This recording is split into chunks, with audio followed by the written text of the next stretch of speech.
আন্তর্জাতিক সংস্থা যাই বলুক না কেন রেমিটেন্স ও রপ্তানি খাতে প্রণোদনা তুলে নেওয়ার সময় এখনো আসেনি। আরও কয়েক বছর এ সুবিধা দিয়ে যেতে হবে। রোববার রাজধানীর একটি হোটেলে American chamber of commerce and industries AmCham আয়োজিত এক অনুষ্ঠানে একথা বলেন অর্থনীতিবিদ ডক্টর আতিউর রহমান। তিনি বলেন, প্রণোদনা তুলে নিলে অনেক উদ্যোক্তা সেই ধাক্কা সামলাতে পারবে না। এ সময় তিনি আরও বলেন, মূল্যস্ফীতি নিয়ন্ত্রণে ডলারের বিনিময় হার বাজার ভিত্তিক করতে হবে। রপ্তানি বহুমুখীকরণের মাধ্যমে রপ্তানি বাড়াতে হবে। অনুষ্ঠানে বক্তারা বলেন, দেশের কারখানাগুলোতে শ্রমিকদের কর্মপরিবেশ অনেক উন্নত হয়েছে, তবে এখনও শিশু শ্রমের মতো বিষয়গুলো রয়ে গেছে। এ বিষয়ে উদ্যোক্তাদের আরও সচেতন হওয়ার আহ্বান জানিয়েছেন আইএলওর প্রতিনিধিরা।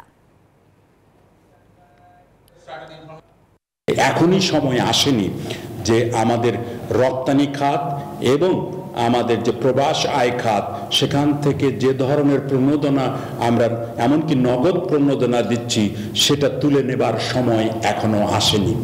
আন্তর্জাতিক সংস্থারা যাই বলুক না কেন আমাদের এই সময়টা ধৈর্য ধরতে হবে এবং আমাদের এই যে সবচেয়ে গুরুত্বপূর্ণ যে শিল্পের যে খাতটি তাকে তার শক্তি অর্জনে সহায়তা করতে হবে।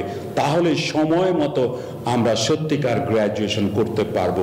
আরো কয়েকটি বছর আমাদের এই সহায়তা দিয়ে যেতে হবে।